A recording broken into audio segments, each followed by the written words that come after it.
Defense team has been reinstated. Special Judge Fran Gall will remain on the case, and prosecutors filed new charges against the Delphi double homicide suspect this morning.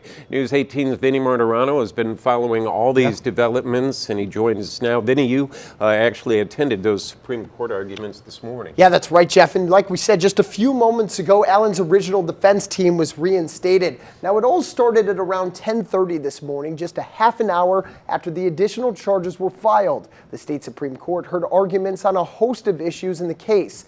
Carroll County prosecutor Nick McLeland filed 2 more counts of murder and 2 counts of kidnapping against Allen.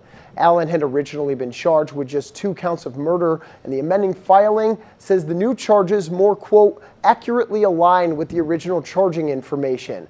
The new charges accuse Allen of killing Liberty German and Abigail Williams while committing or attempting to commit kidnapping. At 11 this morning, the Indiana Supreme Court heard arguments on a host of issues in the case. Both sides were given 30 minutes to give their arguments in front of the Supreme Court justices. Mark Lehman, who represents Allen in this hearing, says no Indiana court has tolerated a trial judge removing a lawyer from a case over the client's objection based on the judge's subjective belief they were negligent or being ineffective.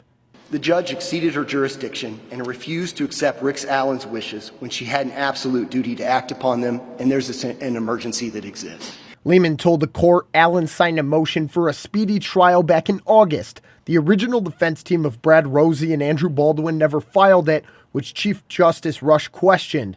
Lehman says it was a part of their strategy to file it after a trial date was set, which Judge Gall believed was ineffective. She's concerned that with these counsel proceeding on his behalf, if they go to trial, he may well have built-in reversible error because his counsel are ineffective. The attorney representing Judge Gall in the state, Matthew Gutwin, asked the court to deny the requests for 3 reasons. First, the trial court's decision to remove Mr. Allen's counsel was an exercise of discretion. Second, Mr. Allen's remedies on appeal are not wholly inadequate. Third, on the merits, in removing Mr. Allen's counsel, the trial court did not abuse the court's discretion.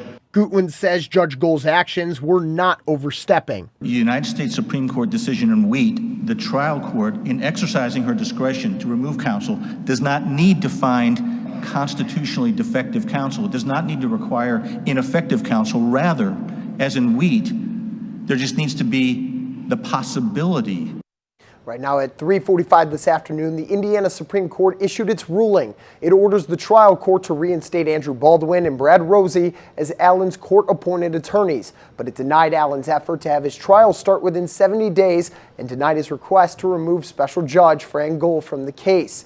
Now, the order ended saying the court will, quote, promptly issue a written opinion explaining its reasons, Jeff. Yeah, it was interesting to note that the majority of the court, so not a unanimous decision, ordered to reinstate those attorneys, but it was unanimous denying the other 2 requests. Okay, Vinny Martorano, thank you very much. Well, warmer